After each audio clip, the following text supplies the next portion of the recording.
짜증도 잠재우게 하는 능력의 인사가 메리 크리스마스래요. 우리 옆에 사람한테 하늘은 영광이지만 땅의 평화를 선포하는 메리 크리스마스. 누가 제일 크게 인사하나 봅니다. 메리 크리스마스. 손을 들면서 메리 크리스마스. 여러분, 진정되지 않는 모든 마음도 이 메리 크리스마스로 평화가 이루어지기를 축복합니다. 누가 뭐라고 하면 그냥 메리 크리스마스라고 선포하면 전화를 바로 끊어버릴 거예요.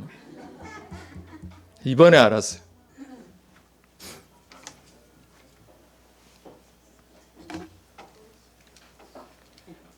자, 우리 아이들이 집중할 때까지 기다려주세요. 그렇지. 목사님 기다려줄 줄 알아?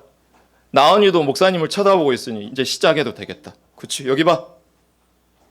역시. 여기 봐. 목사님 눈에서 떨어지면 문화상품권은 바람 따라 날아가는 거야. 그 목사님 눈을 계속 봐야 돼. 그렇지. 눈을 크게 뜨고. 그렇지. 그렇다고 너무 불알이지 말고. 비둘기 눈으로 봐야지. 독수리 눈 말고 비둘기 눈으로. 그렇지. 아니 목사님 눈을 봐야지. 여러분, 메시아로 오신 예수님은 예루살렘이 아닌 시골 마을 어디에서 나셨을까요? 그렇지, 베들레헴에서 나셨어요. 또한 하늘의 별을 보고 왕을 경배하기 위해 찾아온 동방 박사들은 의뢰껏 어디로 먼저 찾아갔을까요? 베들레헴이 아닌 예루살렘으로 찾아가서 이렇게 동방 박사들이 물어봤어요. 의뢰껏 당연하다는 듯이 유대인 왕으로 나신 이가 어디 계시냐? 라고 물었어요.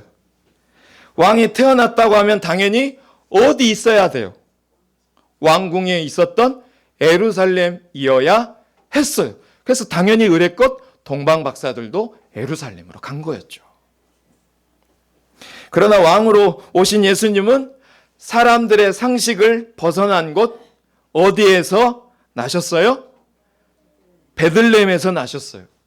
자, 예수님은 육적 부모였던 요셉과 마리아는 어디에서 원래 살았어요? 나사렛이라고 하는 동네에 살았어요. 목사님 설교 말미에 물어본다. 하나 더 준다. 원래 육적 부모였던 요셉하고 마리아는 원래 어디에 살았다고? 나사렛. 나사렛에서 살았어요. 마리아는 그때 뭐 하는 중이었냐면 뭐 하는 중이었어요? 임신 중이었어요.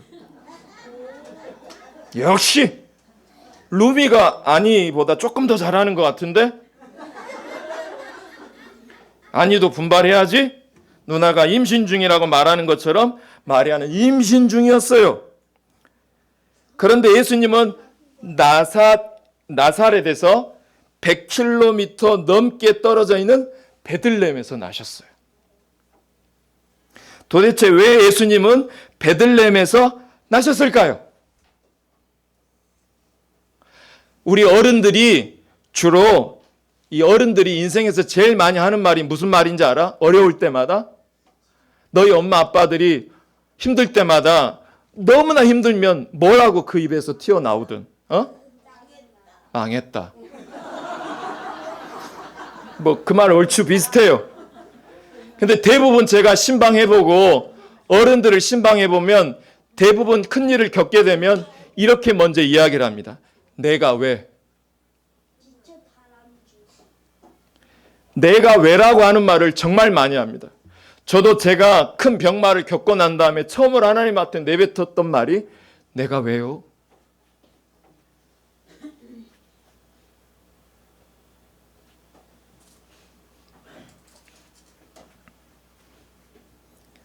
상식이 어긋나요. 이해가 되지를 않아요. 그래서 우리는 끊임없이 어른들이 제일 많이 하는 말이 내가 왜? 라고 하는 말을 많이 한대요. 왜 예수님은 왕궁을 놔두고 베들레헴 마구간에서 태어났을까요? 예수님은 선지자 예언대로 베들레헴에서 오셨어요. 동방의 박사들이 유대인으로 왕이 나신 이를 찾아오자 헤롯 왕은 모든 대제사장과 백성의 서기관들을 모아놓고 오늘 본문 3절 4절에 보면 그리스도가 어디에서 나겠느냐고 물어봤어요. 그러자 저들은 베들레헴이라고 답을 하고 구약 미가 선지자의 예언 미가 5장 2절로 5절 말씀 근거로 해서 제시합니다. 5절 6절 말씀 우리 아이들이 크게 한번 읽어볼까? 시작!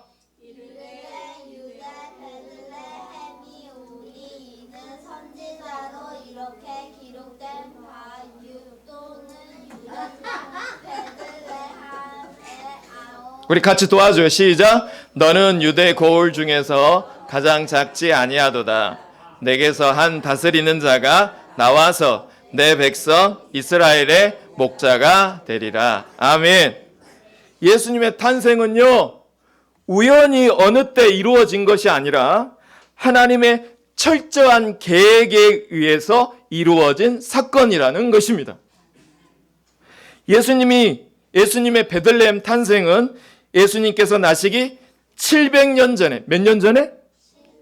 700년 전에 미가 선지자 아저씨에 의해서 예언되었고 그 예언은 정확하게 이루어졌습니다. 사랑하는 영광의 성도 여러분, 예수님의 탄생이 가지는 의미와 목적은 무엇보다도 예언의 성취라는 것입니다. 따라서 해볼까요? 하나님은 말씀하시고 이루시는 하나님. 그래서 그분의 이름이 여호와예요. 여호와. 구약의 예언은 그대로 성취됐습니다. 지난주 베들레헴에서 탄생하셨다는 예언의 말씀을 제가 미리 여러분한테 말씀드렸죠. 미가 5장 2절 말씀. 베들레헴 에브라다야 너는 유다 족속 중에 작을지라도 이스라엘 다스릴 자가 내게서 내게로 나올 것이라. 그의 근본은 상고의 영혼에 있느니라. 이 예언한 말씀이 마태복음 2장 1절에 가서 실제로 헤롯 왕 때 예수께서 유대 베들레헴에 나셨다라고 하는 것을 증거하셨습니다. 이루어 주셨습니다. 이사야 53장 3절에서 3절. 이 말씀은 예수님이 멸시천대를 받고 십자가의 고난을 겪게 될 것이라는 이사야 예언의 내용이 이사야 53장 3절에 나옵니다. 그 말씀을 마태복음 26장 67절에서 그대로 이루어 주십니다. 그 다음에 스가랴 선지자가 예언한 11장 12절 13절에 보면 여러분 가룟 유다가 예수님을 얼마에 팔아요? 우리 친구들 중에 가룟 유다가 예수님을 돈 얼마에 팔아요? 30만 원? 누가 말했니? 이야, 목사님 좋으시겠어요? 야, 얼굴만 이쁜데란다. 얼굴도 이쁜데. 야, 성경도 많이 하네. 은 30에 팔게 될 거라는 이야기를 스가랴에서 미리 예언해 놓고 실제로 마태복음 26장 15절에 보면 나은이가 한번 주아가 한번 크게 한번 읽어봐. 주아가 시작.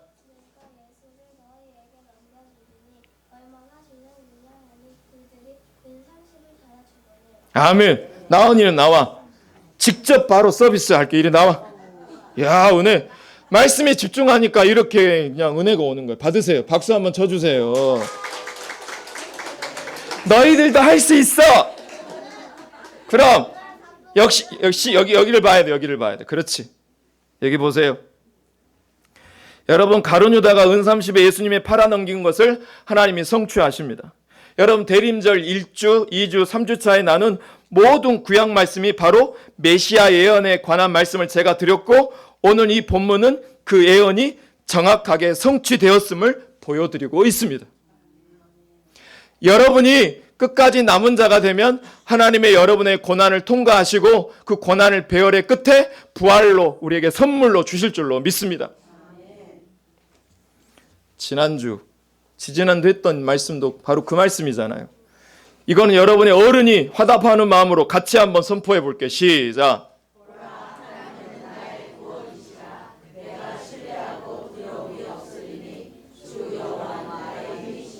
나의 노래시며 나의 구원이심이라. 그러므로 너희가 기쁨으로 구원의 우물들을 할렐루야. 이게 메시아 예언입니다. 예수님이 오면 우리 안에 이런 일들이 실제로 성취된대요. 믿으십니까? 믿음이 곧 능력이 됩니다. 저는 이게 실제로 이루어진 것을 제 눈으로 목격했고, 이 은혜를 우리 성도님들도 동일하게 물을 길러 먹는 은혜가 흘러가기를 주의 이름으로 축복합니다. 그런데 여러분, 성취에는 과정이 있어요. 특히 이 과정에는 해석 불가능한 인생 사건이 있어요. 어제까지만 해도 내 곁에 성가대 있었는데 그 다음날 암으로 투병하는 성도들이 나타나요. 내 형제 자매가 어제까지만 해도 아름답게 아름다운 이야기를 나누는데 그 다음날 암으로 한순간에 떠나요.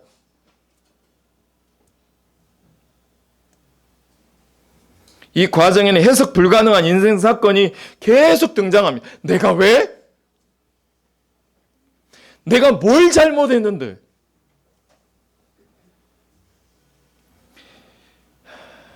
그때 우리들이 그 사건을 바라보면 나의 시선 처리, 해석, 순종, 인내가 버무려져서 약속의 성취는 이루어집니다. 이걸 우리는 성경에서 뭐라고 말하냐면 따라서 해볼까요? 구속사. 하나님의 구원 경영. 자, 그 시작을 오늘 본문에서 요셉과 마리아의 호정령부터 한번 시작해 볼까 합니다. 여러분, 예언이 성취되는 과정을 보면 하나님의 섭리가 기가 막히게 적용하는 것을 볼 수 있습니다. 그런데 대신 저는요, 그 과정에 이해가 안 돼요. 대신해서 이해할 수가 없습니다. 예수님의 모친 마리아는 얼마 있지 않으면 출산을 해야 하는 만삭의 상황에 있었습니다. 막달입니다. 그런데 로마 황제 아구스토가 호정령을 내렸습니다. 오늘날 이란에서 바다를 건너 영국까지 통치하던 로마 황제의 호정령은 누구나 거부할 수 없는 명령이었어요. 그래서 마리아도 그 호정령에 따라서 본적지였던 베들레헴으로 가서 호적 등록을 해야만 했습니다. 그런데 그들이 살고 있었던 갈릴리 나사렛에서 유대 베들레헴까지는 너무 먼 길이었습니다. 자그마치 몇 킬로였어요? 100킬로가 넘는 110킬로였어요. 서울에서 약 청주가 아니라 공주예요. 공주. 잘못됐어요. 공주가 조금 더 멀긴 한데 약 110킬로 되는 거리를 만삭인 몸으로 걸어가야 되는 길이었어요. 더군다나 베들레헴에서 나사렛에서 베들레헴까지 가는 고도가 760m입니다. 그러니까 내리막길이 아니라 계속 오르막길로 만삭의 몸으로 110km를 고도 76m를 760m를 걸어가야 되는 형편이었던 것이죠. 만삭이 된 마리아로서는 힘들고 위험해서 도무지 가고 싶지 않은 길이었습니다. 그런데 그들은 로마 황제의 명을 어길 수 없는 유약한 유대 땅의 소시민이었어요. 그 고달픈 길, 가고 싶지 않은 길에 서 있을 때 마리아와 요셉의 심정은 어땠을까요? 가고 싶었을까요? 안 가고 싶었을까요? 권력자가 내린 호정령 하나 때문에 가고 싶지 않은 길을 가야만 했던 그들은 얼마나 속상했을까요? 보통 사람 같으면 이렇게 원망했을 거예요. 하나님, 왜 하필이면 지금입니까? 애를 낳고 난 다음에 호정력이 선포되었다면 멀어도 갈 수도 있잖아요. 성도들 중에도 내 인생의 수레바퀴가 괜찮아요, 권사님. 떠드는 게 아이들이니까 놔두세요, 권사님. 권사님 놔두세요. 손 놔두세요. 아이들은 떠드는 게 정상입니다. 떠들지만 말씀만 집중하면 돼. 아니야. 나중에 문제 내서 맞히기만 하면 되는 거야. 그래, 문제만 맞히면 돼. 막 장난쳐. 더 시끄럽게 장난쳐도 돼. 막. 괜찮아. 그러나 아니가 하나님 말씀 집중할로 주로 나는 믿어. 여러분도 믿으십니까? 그럼 아니 쉽게 보지 마세요. 떠들더라도 귀는 항상 말씀에 놓고 있어요. 대단하죠. 눈도 지금도 부라리고 있잖아요, 저에게. 아, 대단해요. 역시 눈은 아니한테 다른 사람들이 귀는 여기다 두면 돼. 괜찮아. 떠들어도 돼. 목사님 어디까지 했냐? 아니야. 여러분, 우리 성도님 중에는요, 내 인생의 수레바퀴가 내가 원하는 방향으로 굴러가지 않는다고 생각하는 분들이 여기 있을 거예요. 그런데 아십니까? 그들이 가고 싶지 않는 길이 하나님의 뜻을 이루기 위한 과정이었다는 사실을, 거기에는 우리의 생각을 뛰어넘는 기가 막힌 하나님의 인도가 있다라는 사실입니다. 그래서 바울은 끊임없이 너희들은 광야에서 하루 분량의 만나만 달라고 기도해 야 된다라는 거예요. 하나님은 쌓아놓고 주지 않으세요. 매일같이 하루 분량의 만나만 먹고 살아내라. 그러면 내가 네 길을 인도하시겠다고 약속하고 계세요.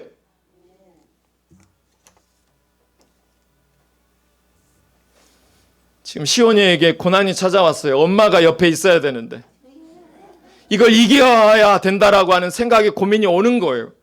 그러다가 이 말씀을 우리 아니하고 우리 아동부 친구들이 이 말씀을 같이 한번 읽어볼까? 시작!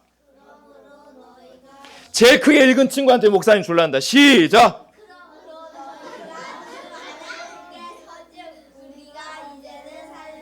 아멘.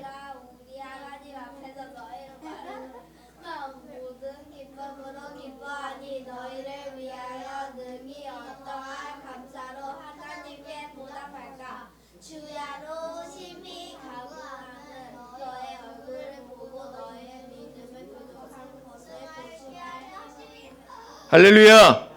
아멘. 누가 제일 크게 읽었니? 룸이 나와요. 룸이 너무 크게 잘 읽었어요. 크게 박수 쳐주세요. 들어가, 얼른 들어가. 아, 목사님 끝나고 줄게, 끝나고. 자, 여기 보세요. 여러분, 우리는 끊임없이 약속이 이루어지기까지 별을 보지 아니하면 동방박사들처럼 자기 소견대로 베들레헴에 찾아가지 아니하고 예루살렘에 자기 향하고 있는 자기 모습을 발견하게 됩니다. 그래서 우리는 끊임없이 사도 바울이 데살로니가 교인들을 끊임없이 양육해야 된다라는 것처럼 매일매일 만나를 공급받는 저와 여러분들에게 축복합니다. 여러분,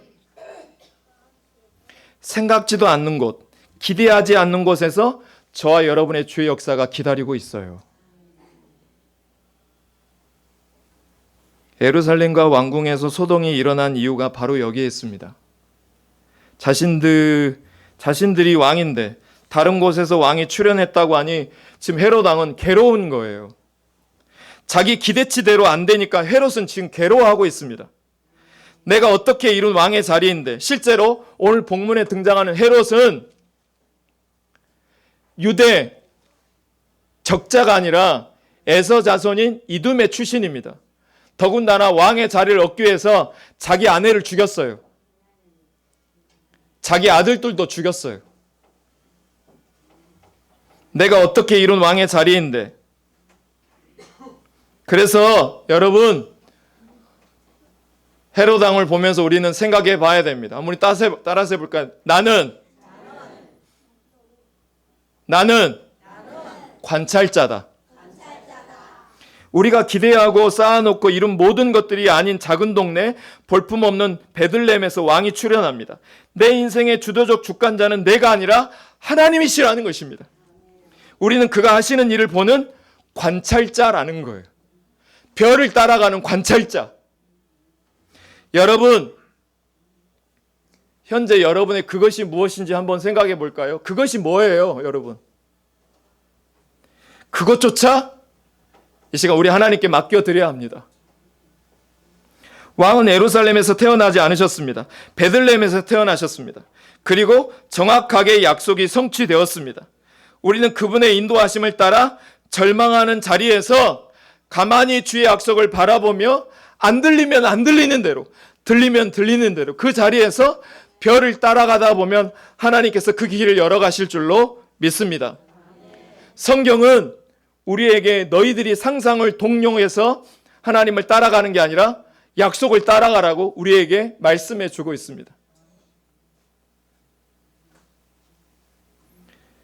확실한 예언, 약속, 별을 관찰하고 내가 생각한 예루살렘 말고 그 별을 따라 베들레헴으로 가면 반드시 열립니다. 성취됩니다. 주가 이루실 줄로 믿습니다.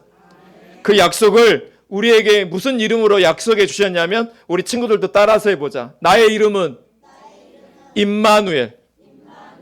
여러분이 어떤 형편에 있든지 하나님은 여러분과 영원히 함께 하실 줄로 믿습니다. 그 약속을 말씀으로 근거한 말씀을 나열해 드리고 마치고자 합니다. 이 별은 내가 이해가 되지 않지만 여전히 절망스러워서 교회를 떠나고 싶을 만큼 예수님을 내려놓을 만큼 힘든 절망에 있는 사람들에게 드리는 그림입니다. 별을 따라가면 예수를 만나게 됩니다. 그 약속의 말씀을 우리 한 구절씩 모든 성도님들이 한 목소리로 같이 외쳐봅니다. 시작!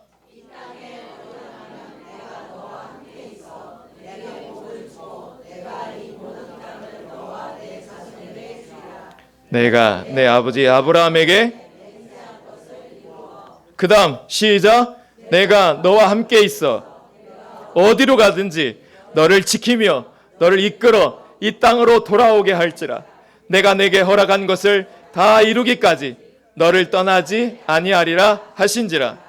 내가 내게 명령한 것이 아니냐. 강하고 담대하라. 두려워하지 말라. 놀라지 말라. 내가 어디로 가든지 내 하나님 여호와가 너와 함께 하느니라. 아멘. 그 다음 두려워하지 말라. 내가 너와 함께 함이라. 놀라지 말라. 나는 내 하나님이 됨이라. 내가 너를 굳세게 하리라. 참으로 너를 도와주리라. 참으로 나의 의로운 오른손으로 너를 붙들리라. 그 다음은 제가 읽을게요. 너는 그들 때문에 두려워하지 말라. 내가 너와 함께하여 너를 구원하리라. 할렐루야. 나 여호와의 말이니라. 마태복음 28장 18절 20절 예수께서 나와 말씀하여 이르시되 하늘과 땅의 모든 권세를 내게 주셨으니 그러므로 너희는 가서 모든 민족을 제자로 삼아 아버지와 아들과 성령의 이름으로 세례를 베풀고 내가 너희에게 분부한 모든 것을 가르쳐 지키게 하라. 같이 시작!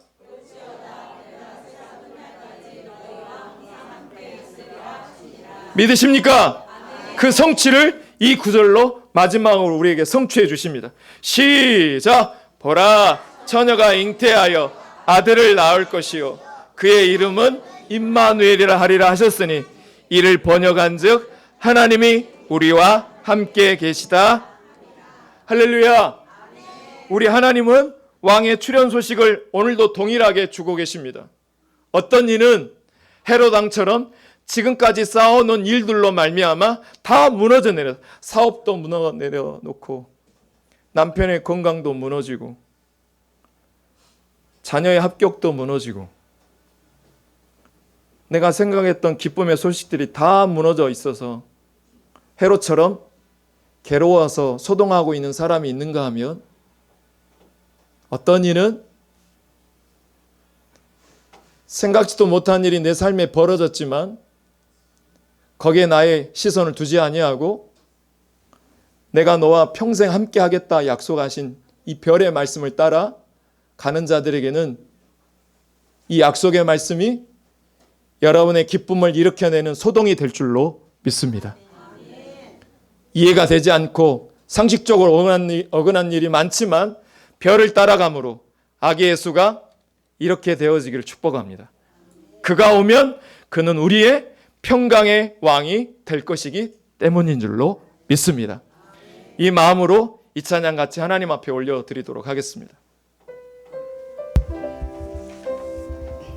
우리 힘있게 같이 찬양할게요.